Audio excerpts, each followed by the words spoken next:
ఈరోజు పురుషోత్తమ ప్రస్తావన భారత ఎన్నికల సంఘం మీద బాంబు దాడులు. ఎన్నికల సంఘం అందామో, భారత ప్రభుత్వం అందామో, భారత ప్రజల మీద అందామో, ఎవరి మీద అయితే ఏముందిలే, మొత్తానికి బాంబు దాడులు. అవి కూడా ఒకటి న్యూట్రాన్ బాంబట, హైడ్రోజన్ బాంబట, ఇంకేమిటో బాంబులు వేస్తున్నారు. అయితే అవన్నీ నాపాళం బాంబులు అవుతాయేమని డౌట్గా ఉంది జనానికి. అది సంగతి.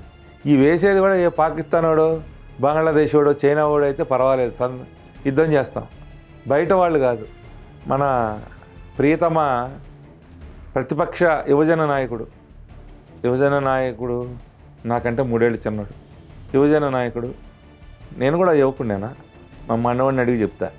హవెవర్ యువజన నాయకుడు బాంబులు వేస్తాను రోజుకి ఒకటి వేస్తున్నాడు. అవి ఎక్కడ పేలుతాయో, ఎవరి మీద పేలుతాయో తెలియక ఎవరికి వాళ్ళు ప్రాణాలు గుప్పిట్లో పెట్టుకొని బతుకు జీవడానికి జీవిస్తున్నారు. జీవించాలని ఆయన అభిప్రాయం. అయితే అది ఏం లేదు, అట్లా అవి పేల్చి చావట్లేదు. దీపావళికి ఈ శివకాశీలో స్టాండర్డ్ మందులు కాకుండా ఇంకా వేరే కంపెనీల వాళ్ళు అమ్ముతుంటారు కదా, అట్లాంటివి ఏమన్నా ఉన్నాయేమో, అవి ఏమో పేల్చి చావట్లేదు. పాపం ఆయన ఏమన్నా మాటకు ఒక బాంబు సస్పెన్స్తో ఊరించి వేస్తున్నాడు. అది చివరికి ఏమన్నా గజం మిథ్య, పలాయనం మిథ్య అని ఏనుగు ఏదో చేస్తే ఏమొచ్చిందనే సౌండ్ వస్తుంది. ఏనుగు సౌండే తప్ప అక్కడ ఏ సౌండ్ లేదు. ఇది పరిస్థితి. ఏంటది? ఓట్ చోరీ జరిగింది. మన కర్ణాటకలో ఓటు చోరీ అన్నాడు. సరే, అది వాళ్ళ గవర్నమెంటే ఉంది, వాళ్ళ కర్మ. మన ఇప్పుడు తెలంగాణలో రేవంత్ రెడ్డి గారు కూడా ఇక్కడ ఓటు చోరీ అన్నాడు. మరి ఇక్కడే కేసీఆర్ రేవంత్ రెడ్డి తేల్చుకోవాలి ఎవరు దొంగతనం, ఎవరు దొంగలు అనేది. కాదండి, హర్యానాలో ఓటు చోరీ జరిగింది అన్నాడు. మొన్నటిదాకా బీహార్ అన్నాడు. ఒక్క కంప్లైంట్ కూడా రాలేదు. మామూలుగా పాపం 62 లక్షలు 63 లక్షల ఓట్లు తీసేశారు. ఈయన గోల్ చేశాడు. దాని పుణ్యమాని ఇంకొక 5 లక్షలు అదనంగా పోయినాయి. ఇప్పుడు 68 లక్షల ఓట్లు తీసేశారు. ఇదే ఈయన వేసిన బాంబు. 5 లక్షల ఓట్ల బాంబు వేశాడు. పోనీ అంతా అయిన తర్వాత వాళ్ళు ఫైనల్ ఓటర్ లిస్ట్ ప్రకటిస్తే మరి ఈయన పార్టీ వాళ్ళు, ఈయన ఫ్రెండ్ ప్రేమిత్రుడు 6th class pass of fail, 6th class fail. అక్కడ ఒక ఆయన ఉన్నాడు. ఆయన ప్రీతమ ప్రజల నాయకుడు. ఆయన పేరేంది, మన లాలూ ప్రసాద్ గారి కొడుకు గారు, తేజస్వి యాదవ్.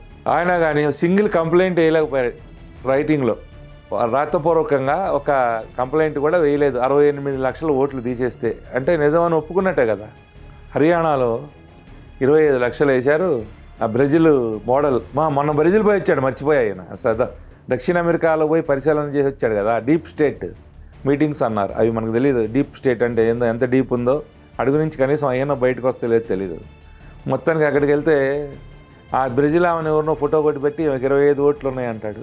ఆమె విపరీతంగా ఆశ్చర్యపోతున్నది. ఆమె అదేదో స్పానిష్ భాషలో ఆశ్చర్యపోతున్నది. ఏమిటి, నాకు పేరు మీద ఇన్ని ఓట్లు ఉన్నాయి, అరే నాకు ఓటుకి 5,000 వస్తాయి కదా, నేను వచ్చి ఓట్లు వేసుకునేదాన్ని కదా అంటుంది. సరే, వీళ్ళిద్దరూ ఆశ్చర్యపోవడం చూసి 140 కోట్ల మంది జనం ఆశ్చర్యపోతున్నారు. బాబు బాంబు వేస్తానని ఇంత బాంబు వేశాడు, ఈ బాంబు దెబ్బకి మరి ఎట్లా అని జనాలు అందరూ కంగారు పడుతున్నారు. ఇప్పుడు అత్తేలాలి తేలుతుంది. అయితే మనం కొన్ని వాస్తవాలు మాట్లాడుకుందాం. ప్రధానమైనటువంటిది, చాలా ముఖ్యమైనటువంటిది, ఖచ్చితంగా మాట్లాడుకోవాల్సినటువంటిది ఒక విషయం ఉంది. అదేంటంటే, ఎన్నికల కమిషన్కి సొంతంగా సిబ్బంది ఉండరు. ఎన్నికల కమిషను ఆ పని చేయడానికి, అంటే ఎన్యూమరేషన్ చేయడానికి కానీ, లిస్టులు, ఆ జాబితాలు తయారు చేయడానికి కానీ, అవన్నిటికీ కూడా ఆయా రాష్ట్ర ప్రభుత్వాల సిబ్బందిని మాత్రమే వాడుకుంటుంది. మనం ఈ విషయం గమనించాలి, దృష్టిలో పెట్టుకోవాలి. అంటే ఇప్పుడు మున్సిపాలిటీల్లో అయితే మున్సిపల్ కమిషనరు, ఆ మున్సిపాలిటీల్లో పనిచేసేటటువంటి ఒక ఉపాధ్యాయులు, ఆ తర్వాత ఇంకా ఇతర సిబ్బంది, అంటే ఈ రెవెన్యూ ఇన్స్పెక్టర్లు, బిల్ కలెక్టర్లు, వాళ్ళని వాడుకుంటారు. అలాగే గ్రామాల్లో వాటిల్లో కూడా టీచర్లు, తహసీల్దార్లు, తర్వాత పంచాయతీ ఆఫీసర్లు, వాళ్ళని వాడుకుంటారు. వాళ్ళే తయారు చేస్తారు. ఇది ఏ రాష్ట్రంలోనైనా ఇదే జరిగేది. వాళ్ళు తయారు చేసిన జాబితాల్లో ఏమైనా అభ్యంతరాలు ఉంటే ఇది ప్రభుత్వం, అదే ఎన్నికల కమిషన్ జాబితాల తయారీకి సంబంధించినంత వరకు ఉండేటటువంటి విషయం. ఇకపోతే రెండోది పారదర్శకత గురించి మాట్లాడుకుంటే ఎన్నికల్లో పనిచేసిన అనుభవం ఉన్నటువంటి వాళ్ళు, ఎన్నికల్లో పనిచేయటం అంటే నా ఉద్దేశం ప్రభుత్వ పోలింగ్ ఆఫీసర్స్ వాళ్ళే కాదండి. ఎన్నికలు నిర్వహించేటప్పుడు పోలింగ్ ఏజెంట్లు ఉంటారు బూత్లో, అలాగే బూత్ ఇన్ఛార్జీలు ఉంటారు, అలా ప్రతి పార్టీకి కూడా బూత్ ఇన్ఛార్జీలు ఉంటారు. ఆ పోలింగ్ బూత్లో జాబితాలు తయారైనప్పుడు అక్కడ ఉన్న వాళ్ళందరూ ఓట్లు వచ్చినాయా రాలేదా అన్ని పార్టీల్లో ఉంటారు. రాజకీయ పార్టీలు ప్రతి పార్టీకి కూడా బూత్ లెవెల్ మేనేజ్మెంట్ కోసం ఖచ్చితంగా కార్యకర్తలు ఉంటారు. వాళ్ళు అందరికీ మన వార్డులో లేకపోతే మన పోలింగ్ బూత్లో ఉన్న వాళ్ళందరికీ ఆడవాళ్ళు మగవాళ్ళకి ఇద్దరికి ఓట్లు వచ్చినాయా రాలేదా అవన్నీ కూడా వాళ్ళు కూడా పరిశోధన చేసి వెరిఫికేషన్ చేసుకుంటారు. ఏదైనా అనుమానం వచ్చిందనుకోండి ఖచ్చితంగా అవి వాళ్ళే కంప్లైంట్లు ఇస్తారు. అవి ఉంటాయి పోతాయి. అప్పుడు అంటే ఆ తర్వాత స్థానిక ఉద్యోగులే కదా పనిచేసేది, వాళ్ళు కూడా ఉన్నట్టు రాసుకుంటారు. ప్లస్ వాళ్ళు అక్కడే ఉద్యోగం చేయాలి, ఇవాళ చేయాలి రేపు కూడా చేయాలి. ఇవాళ ఉంటాయి ఎన్నికలు రేపు ఉండవు.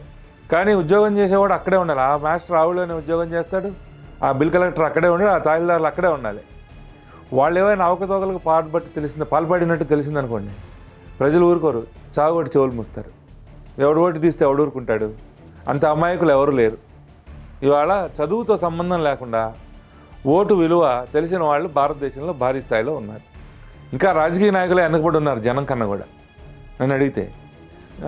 అందువల్ల ఈ బూత్ లెవెల్లో ఖచ్చితంగా అందరు ఓట్లు ఉన్నాయా లేవా అని చూసుకోవటం, ఉన్నవాడు సరిపోల్చుకోవడం, దొంగ ఓట్లు ఉన్నాయా అనే విషయంలో కూడా సీరియస్గా పనిచేయటం, ఆ విధంగా అవి లేకుండా చేయటం, అవన్నీ జరుగుతూ ఉంటాయి.